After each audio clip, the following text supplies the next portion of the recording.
A partir do dia 15 de outubro, os medicamentos deixam de ser comparticipados a 100% e os doentes vão perceber o que muda com esta alteração. O Ministério da Saúde alterou os escalões do regime de comparticipações e, apesar de dizer que os medicamentos vão ficar mais baratos, os parceiros fizeram contas e concluíram que não é bem assim. Em alguns casos, os portugueses vão pagar 11 vezes mais. Para o Ministério da Saúde está a fazer-se uma tempestade num copo d'água, até porque temos de ter em conta o efeito combinado da redução do preço dos medicamentos em 100%, em 6%, aliás, e o regime geral de comparticipações dos diversos grupos de fármacos. O diploma é muito claro. Diz que o regime especial de 100% de comparticipações é reduzido para 95%, enquanto se reduz também de 95 para 90 a comparticipação do escalão A do regime geral. Como já percebeu, hoje no Especial Saúde vamos tentar entender as alterações feitas e saber que impacto é que estas medidas podem ter na vida dos doentes. São meus convidados Helena Machado, Presidente da Associação Portuguesa de Doentes de Parkinson, Delfim Oliveira, Presidente da Associação de Apoio aos Doentes Depressivos e Bipolares, e José Manuel Jara, psiquiatra. Obrigada aos três por terem aceito o meu convite e estarem hoje no Especial Saúde. Dr. José Manuel Jara, a primeira questão para o senhor. Segundo sei, os psiquiatras estão muito preocupados com o impacto que esta mudança pode ter na vida dos doentes com problemas psiquiátricos. Porquê? Porque vai haver alterações das comparticipações que envolvem patologia psiquiátrica das mais importantes, não é? Nomeadamente a esquizofrenia e as psicoses e as depressões. Pronto. Portanto, essas regalias que existiam, que ainda existem até o dia 15, claro, foram objeto de uma conquista de um movimento que envolveu os utentes, os familiares de doentes e, ao mesmo tempo, os técnicos de saúde mental. Os próprios profissionais. Nos fins da década de 90. Okay. Na altura estava em curso a lei de saúde mental e tal. Portanto, e de facto as comparticipações subiram, não é? Com uma portaria, que depois sofreu algumas alterações, mas manteve a questão bem, na medida em que os antidepressivos estavam no escalão B, portanto com participação de 69%, e os antipsicóticos no escalão A, com a possibilidade para os doentes mais carenciados de terem uma isenção de 100%. Claro. Ora, isso vai ser alterado. Que era isso que se passava. Isso vai ser alterado.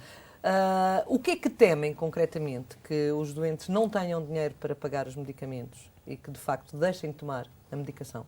Pois. E que problemas é que isto traz para os doentes? Isto é irónico que, de facto, uma medida destas, quer dizer, que no fundo tinha um grande alcance na área da saúde mental, porque os recursos na saúde mental não são muitos, mas os medicamentos estavam acessíveis. Okay. Portanto, penso que isso pode ter consequências na adesão ao tratamento, para doentes mais graves, menos motivados, para pessoas com menos recursos, para familiares que, no fundo, subsidiam os doentes, não é? Porque são doentes que têm de tomar esta medicação praticamente para toda a vida, em muitos casos. E, de facto, há dois grupos distintos. Aqueles doentes mais graves com esquizofrenias e com psicoses são aquele grupo de doentes, por vezes, até têm de ter internamento compulsivo. Claro. Isto é a hospitalização compulsiva.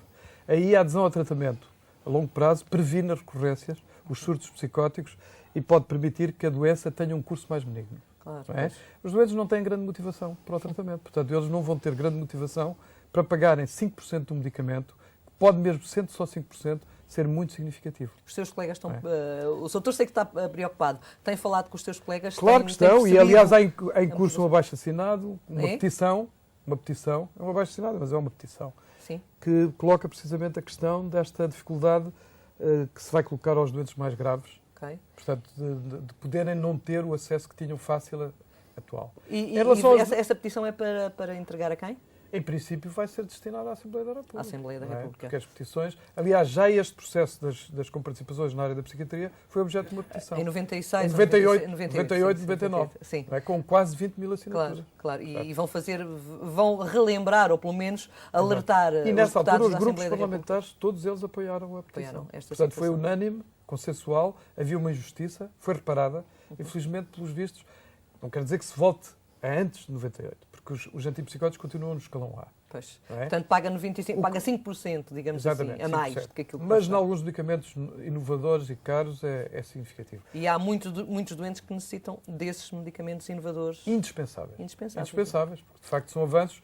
Não se vai tratar também uma hipertensão com medicamentos de há 30 anos. Claro. Não é? Claro. Portanto, temos de admitir que há progressos que são aquisições válidas, não é? E que se têm de aplicar. Depois, em relação às depressões, que são doenças mais frequentes. Sim. Não é? Todos nós podemos ter depressões. E cada vez, pelos vistos, vamos ter mais, não é? Aquilo que se ouve dizer é que Portugal cada vez tem tendência, Portugal e o resto da Europa, a ter mais problemas de ansiedade e de depressão. Todo mundo é um problema do ser humano. Claro. Portanto, no fundo, a vulnerabilidade depressiva é universal, toda a gente pode ter uma depressão, mas há pessoas que têm maior propensão a ter depressões e são doenças que podem ser bastante graves, incapacitantes, além do sofrimento que produzem. Claro. E os antidepressivos têm um lugar muito importante e realmente o baixarem para o escalão mínimo, não é o mínimo, mas é quase o mínimo, é 37%.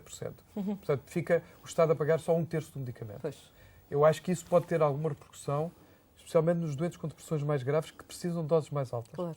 É? Houve um estudo feito recentemente para ver qual seria o impacto destas medidas em que, para a esquizofrenia, precisamente, um medicamento passaria a custar 11 vezes mais do que aquilo que custaria. Portanto, de facto, já é um dado importante. Delfim Oliveira, bem-vindo mais uma vez. Obrigada por estar connosco. Na sequência disto que o Dr. José Manuel já está a dizer, eu contrapunha aqui uma declaração da Sra. Ministra da Saúde que afirmou na quarta-feira passada que há um recurso excessivo a antidepressivos e que é claramente necessário moderar o seu acesso. Eu começo por dizer sobre isto? Mas é na generalidade ou medicamentos psiquiátricos? Não, é um recurso excessivo a antidepressivos. Ela não especificou. E que é claramente necessário moderar o seu acesso. Aquilo que eu, por experiência, tenho é que, de facto, ninguém gosta de tomar medicamentos, ou poucos gostam de tomar medicamentos, muito mais antidepressivos. Claro. Só os tomam por necessidade. E necessidade é porque as pessoas, depois de um diagnóstico e de ser administrada uma terapêutica medicamentosa, vêm-se na contingência a tomar temporariamente esse tipo de medicação, depende também do grau da depressão, não é? Claro. Portanto, agora há muitas depressões, derivado também à situação política do país, económica, dos empregos, essas coisas todas. Pois, e eu verifico aqui que as declarações da Ministra da Saúde talvez não estejam dentro da realidade, porque assim, para se fazer este tipo de aumentos cegos, sem haver um estudo prévio, e as consequências que efetivamente vem trazer para este tipo de pessoas com baixo poder de compra, claro. Nós podemos considerar que no quadro das doenças uniplásticas, esquizofrenia, também depressivas, crónicas, não é? Sim. Existem uma percentagem muito grande de pessoas desempregadas e pessoas com formas de invalidez precoce. A situação já é má a partida para esses doentes e torna-se ainda pior. Ainda torna pior. E depois, quando foi? Em 98, lembro, 99, pela luta para as comparticipações, era, portanto, a Ministra Maria de Belém. Sim. E, nessa altura, enfim, decidiu-se mandar uma carta à doutora Maria de Belém. E a chave que eu pus na carta foi assim: poupa-se na palha e gasta-se no grão. E o que é que isto vai trazer de consequências? É assim, as pessoas que não têm poder de compra, ou a família está a suportar esse tipo de patologia, não é? Do sofrimento, enfim, acompanhar a patologia, mas também a suportar financeiramente essa medicação, o que acontece? Mais baixas por doença, mais internamentos. Não quer dizer que sejam compulsivos. Internamentos. Menos dias de trabalho, enfim, que as pessoas... Sim, os custos diretos e indiretos. Portanto, traz custos indiretos que não são avaliados. Só se verifica, de facto, é a parte que no que toca às exigências da comunidade económica para diminuir os medicamentos, como também o FMI chega aqui e corta cegamente e toda a gente tem que levar efetivamente com as medidas que são impostas. Não é assim que se faz, porque, de facto, e depois ainda há outra coisa mais perigosa, que as pessoas que não tomam medicação, o Dr. Jara sabe muito bem isso, porque é um psiquiatra reputado claro. E com idade bastante para conhecer este tipo de coisas. Ainda é novo. Não, idade bastante, mas é em termos de psiquiatria. Eu sei. Mas há uma coisa engraçada, é que as tentativas de suicídio, que existiram em dada época, como por exemplo no caso do lítio, não foram muitas, o lítio contrabandeado. Agora vem-se com o argumento assim: há pessoas que estão a ser seduzidas para comprar um lote de medicamentos e até vender a receitas, não é? Passarem. Sim. Venderam ou não venderam? Sim. E os medicamentos estão a ser também contrafaturados para o outro lado. Sim. Aconteceu com o lítio. Sim. E vocês, na associação, tiveram noção, de facto... Tivemos noção. E nessa altura, quando o lítio falhou, portanto, no mercado, era contrabandeado pura e simplesmente para a Inglaterra, porque aqui comprava-se... Jara, é possível isto que o Delfim teme acontecer, o aumento do número de suicídios devido, de facto, às pessoas não tomarem ou deixarem de tomar a medicação? Acho que é uma hipótese, não é? A gente sabe que vivemos numa era em que o tratamento tem muita importância para o prognóstico das doenças. Claro. Não é? No início da República, as pessoas morriam de tuberculose, claro, não é? Com certeza. E de doenças que hoje ninguém fala disso, não é? Claro. Agora é evidente que o suicídio é uma ocorrência frequente, e de facto está muito relacionado com a depressão. E com a esquizofrenia também. Com as doenças, no fundo, que afetam o sistema nervoso. Claro. Sem dúvida. E as pessoas não estando medicadas correm mais correm mais risco. Há estudos que provam isso. Não é? Já sentiu na Associação Delfim, já teve noção por parte dos doentes bipolares e depressivos de que este drama quando os foi começa a lançada afetar? esta medida? Sim. Portanto, eu estive a checar os e-mails da Associação e também os telefonemas que recebemos, né, desde o dia 4 ao dia Sim. 1, e, portanto, há os mais variados. Sim. Contestar, efetivamente, as medidas de baixa de comparticipação, como também está a decorrer uma campanha desde o dia 1, que foi o Dia Europeu da Depressão, promovido aí por uma outra entidade na área dos laboratórios. Sim, da indústria farmacêutica. Também está, de facto, essa campanha está a surtir bastante efeito. Dado que puseram um site muito giro na internet. E na internet e também nas televisões, que é a Depressão Dói. Sim. E, de facto, as pessoas estão a aderir bastante e também a fazer perguntas. Porque aqui também depois tem um questionário, há um questionário, portanto, feito às pessoas por intermédio da internet e está a haver bastante procura. O que é bom. Vamos agora falar de outros doentes, não menos complicados, doentes de Parkinson. Helena, muito obrigada por ter vindo. Em que é que esta alteração no regime das comparticipações vai alterar a vida dos doentes de Parkinson, ou pode alterar, e das famílias, porque aqui há uma dualidade que é importante também referir. Obrigada, Marina, por convidar a Associação de Doentes de Parkinson. Como em todos os portugueses e como todas as famílias, pode haver uma afetação direta ou indireta. Eu achava muito importante aproveitar, aliás, aproveito este bocadinho só para esclarecer um pormenor. A doença de Parkinson é, portanto, uma doença de movimento, afeta o sistema nervoso central. Há muitos doentes de Parkinson que não têm qualquer tipo de perturbação quando a sua vida é estável emocionalmente, o meio familiar é o adequado e a pessoa está bem integrada e é bem acompanhada com o seu neurologista. Agora, eu aproveito para dizer que vai afetar e muito a nossa mensagem, a mensagem das associações, a Associação Europeia de Doentes de Parkinson, dos técnicos de saúde, vai muito para transmitir ao doente uma preocupação que é comunique com o seu médico sempre que tem sintomas não motores. Ou seja, uma grande percentagem, e nós falamos na casa dos 78%, segundo um estudo feito a nível europeu, que envolveu 15 países, e há muitos doentes de Parkinson que têm momentos de depressão e têm muita ansiedade no seu dia-a-dia, aliás, basta compreender. Também estão ligados, no fundo, as duas áreas, de uma forma... de certa maneira, eu queria eliminar um pouco o estigma da doença de Parkinson, que é mal conhecida, mas também sei que tem sido feito um bom trabalho quando se fala na saúde mental, e de facto o Delfim acabou por referir aqui as campanhas que têm sido feitas para a atenção à depressão. O doente de Parkinson que vê a sua doença progredir e que começa a sentir mais dificuldade em vestir-se, mais dificuldade nas suas atividades de vida diária. Muitas vezes questiona-se, eu vou viver assim, amanhã estou pior, e com uma série de medicamentos. E o que é importante, porque na doença de Parkinson, os custos associados à doença tocam a família toda. E não é só a medicação para a doença, é aquilo que está à volta. É não só cortar a ansiedade, não deixar que um doente de Parkinson prolongue a ansiedade durante muito tempo, porque tem receio que o amanhã não consiga ser autónomo nos seus movimentos, quanto a família. Há questões a que as pessoas muitas vezes nem prestam atenção, mas que é a nossa mensagem mensagem que é, se tem problemas, portanto, há doentes que têm que se levantar 2, 3 vezes durante a noite.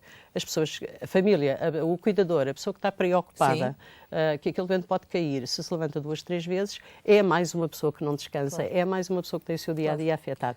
Portanto, a mensagem que eu queria dizer é, por favor, não deixem de contactar com o médico e falem na necessidade de colmatar a ansiedade, a depressão ou os sintomas associados à perda de sono, porque isso é fundamental para a qualidade de vida. Para a qualidade dos doentes de Parkinson. Relativamente à medicação e ao preço, a esta alteração no regime de comparticipações, estes doentes, primeiro, a medicação para estes doentes é cara ou não?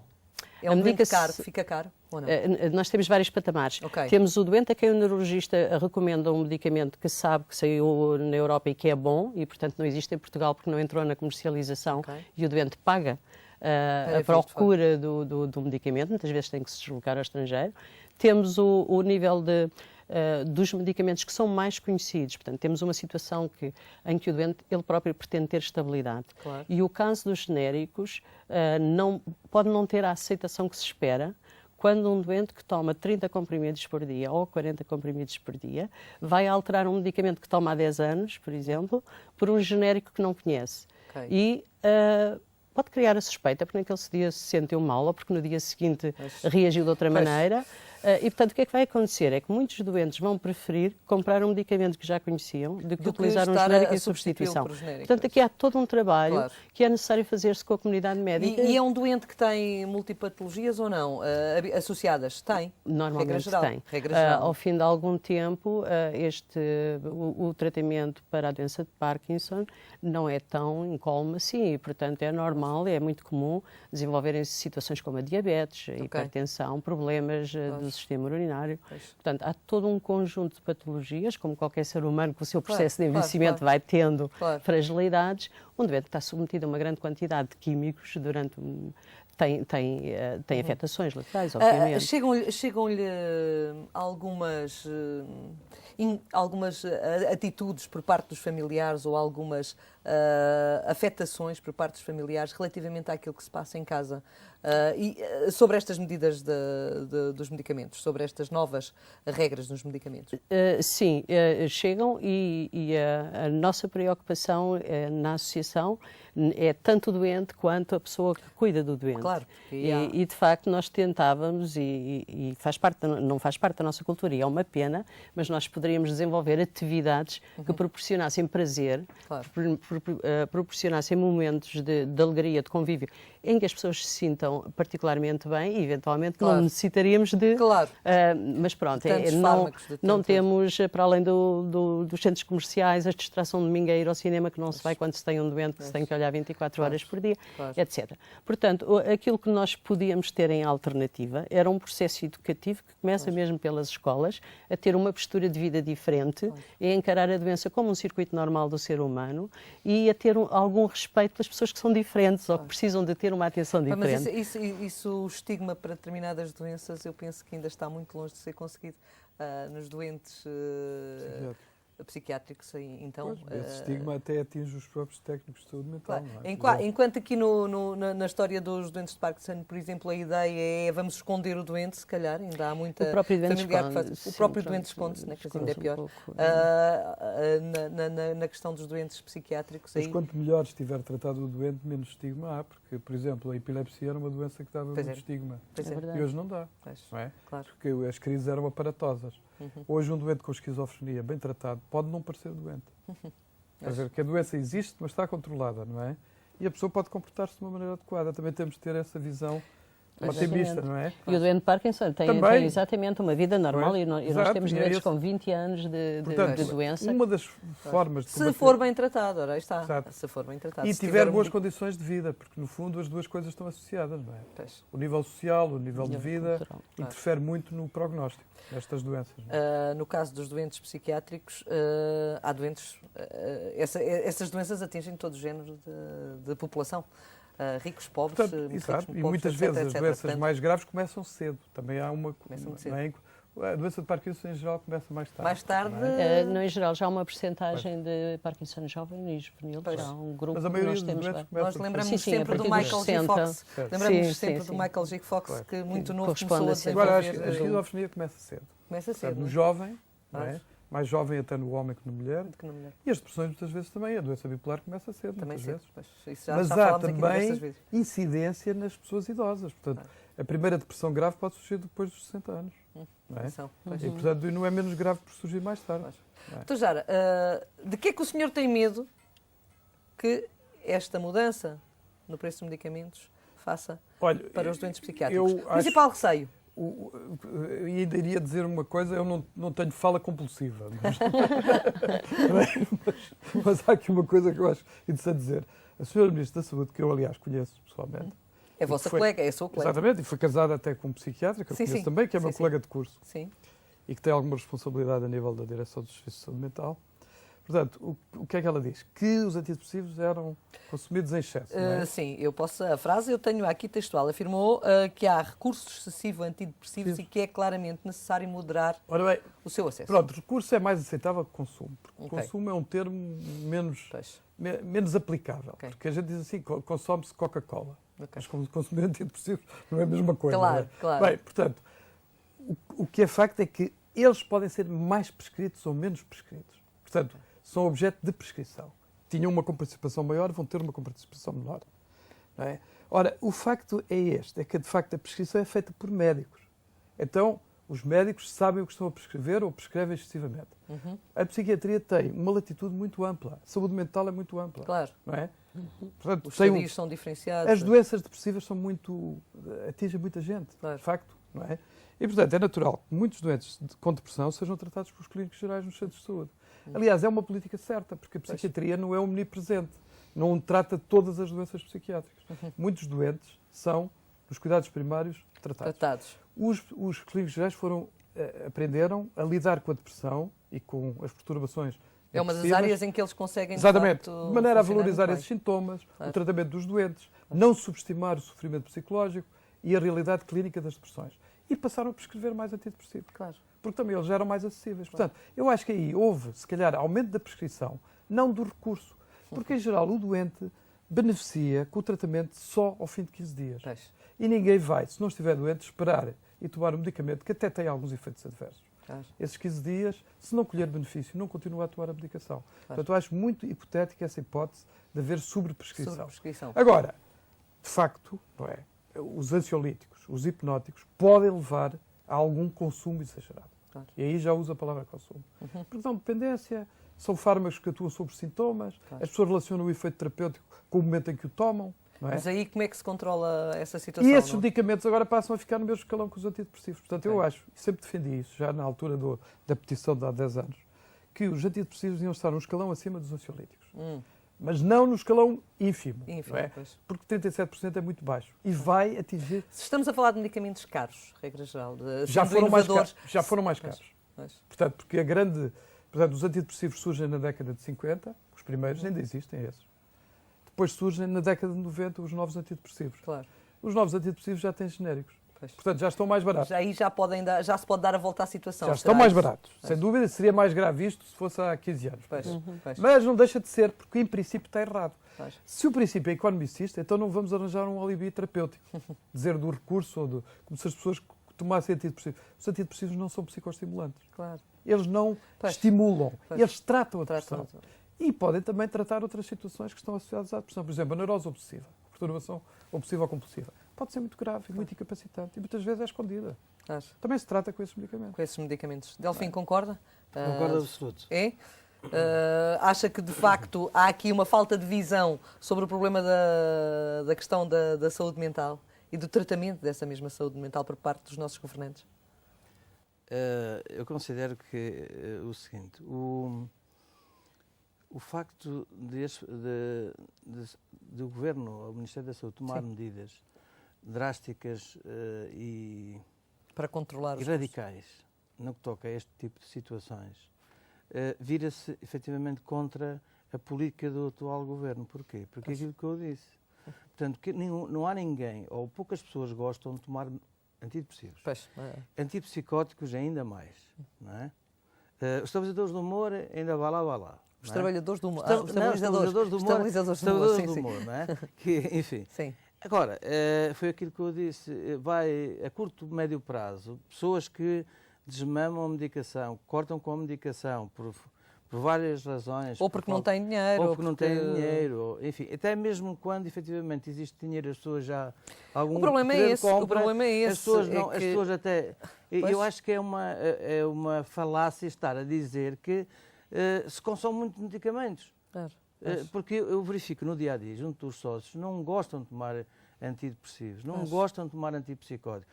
Tomam-nos por necessidade. Os efeitos e muitas vezes não os tomam quando têm necessidade de os tomar por Portanto, estas medidas, na sua opinião, vão piorar a situação. Vão piorar a situação. Num país não é que... de imediato, é a curto prazo, porque, como disse o Dr. Jara, um medicamento de antidepressivo são 15 dias, não é? Para 15, ao fim de 15 dias. Portanto, o desmame, se vier a partir desses 15 dias, verifica-se os tais internamentos, ou baixas por doença, ou o tratamento ambulatório, isso já aconteceu. Claro. Isso já aconteceu noutras situações, que agora não recordo bem. Sim. Enfim, agora, isso é muito grave para as pessoas e para as famílias. E quando se diz também no caso dos doentes psiquiátricos, a questão do cuidador é muito importante, quem está próximo. E aqui, quer dizer, o que eu acho estranho é que volta-se atrás. Mas, quer dizer, então, eu pergunto, então os clínicos gerais, por exemplo, os médicos de clínica geral vão dizer assim, então estes medicamentos baixaram de escalão, são menos necessários. Não é? Se eles estavam no escalão B, passam para o escalão C, então foram despromovidos. Claro. Isso significa, tacitamente, que a depressão também foi despromovida como doença. Mas o problema é que num país em crise, regra geral, doutor... Não é verdade? É mesmo verdade. E diga-me uma coisa, num país em crise económica e financeira, onde a tendência, com muito desemprego, vamos continuar esta situação até 2011, pelo menos o ano todo de 2011, no mínimo. O que quer dizer que, à parte de tudo isto que temos estado a falar, de facto a situação pode piorar e muito, porque as pessoas... A depressão vai aumentar em Portugal. Exato. A esquizofrenia não. A esquizofrenia não, mas... A esquizofrenia só aumenta nos discursos dos políticos. Estão sempre a falar que a política é esquizofrénica, não é? A gente já não pode falar de esquizofrenia porque a palavra está queimada. Está queimada. O estigma é brutal aí. Está queimado. O indivíduo diz, é esquizofrénica, então está totalmente varrido. Não é assim. É uma doença como as outras. Como as outras quaisquer. Temos de respeitar as pessoas que têm a doença esquizofrenia. Isso dá outro tema para debate. E depois há aqui uma outra situação que é o seguinte, se vê na sequência da educação e a psicoeducação.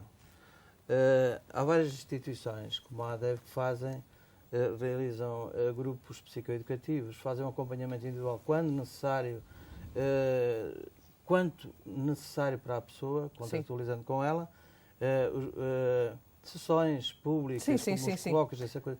É muito importante, mas muitas vezes não há um investimento também na educação para a saúde, da prevenção e da consciencialização da doença. Claro. A ADEV tem tido um papel importante nesta área, nesta vertente, e resulta, de facto, porque as pessoas muitas vezes cortam com a medicação, ainda após a medicação antidepressiva ou antipsicótica, por desconhecimento dos efeitos. Claro. Os efeitos primários do que pode vir aí. Relativamente à associação, ainda que estamos no final do programa, mas ainda gostava de saber como é que está a associação dos doentes de Parkinson. O que é que vocês têm feito? O que é que querem fazer, Helena? Queremos fazer? Vamos fazer, já estamos a iniciar, já temos a Comissão Científica de Acompanhamento do primeiro estudo epidemiológico em Portugal. Portanto, isto... Não há nenhum até aqui. Houve um trabalho interessante que não foi a nível nacional como vai ser este e que foi de uma equipa excepcional. Foi feito em 92 e envolveu neurologistas de grande nome e nomeadamente pessoas ligadas à Associação de Doentes de Parkinson, como é o caso da doutora Maria Helena Coelho, que é fundadora.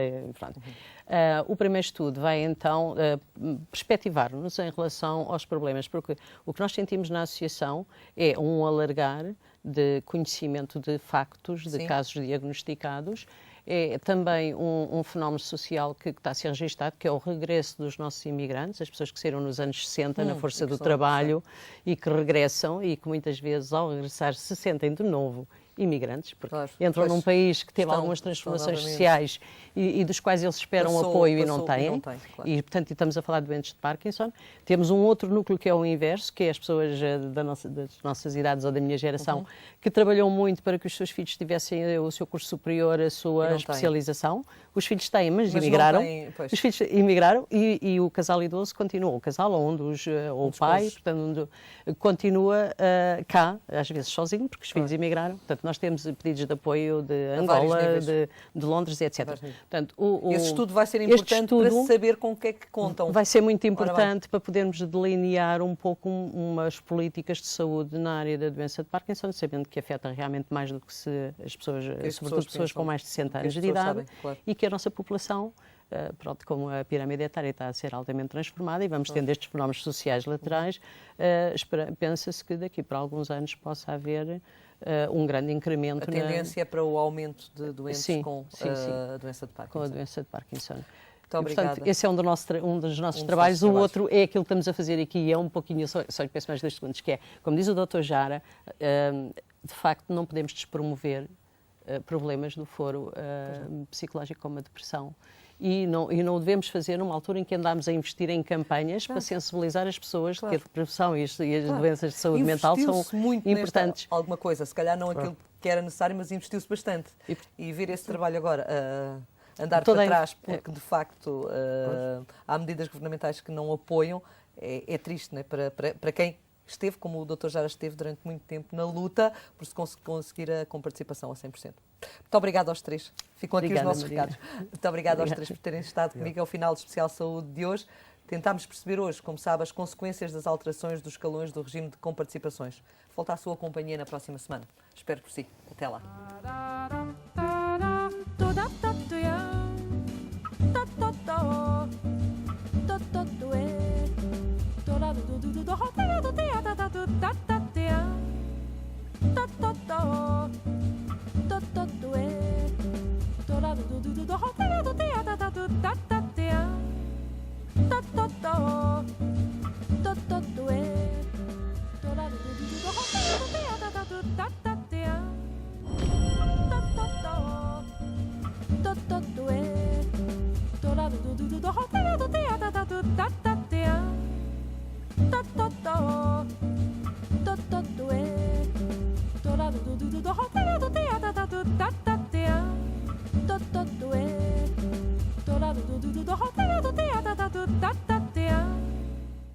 Para prevenir doenças como a cárie dentária, a gengivite e o mau hálito, deve adotar corretos hábitos de higiene oral.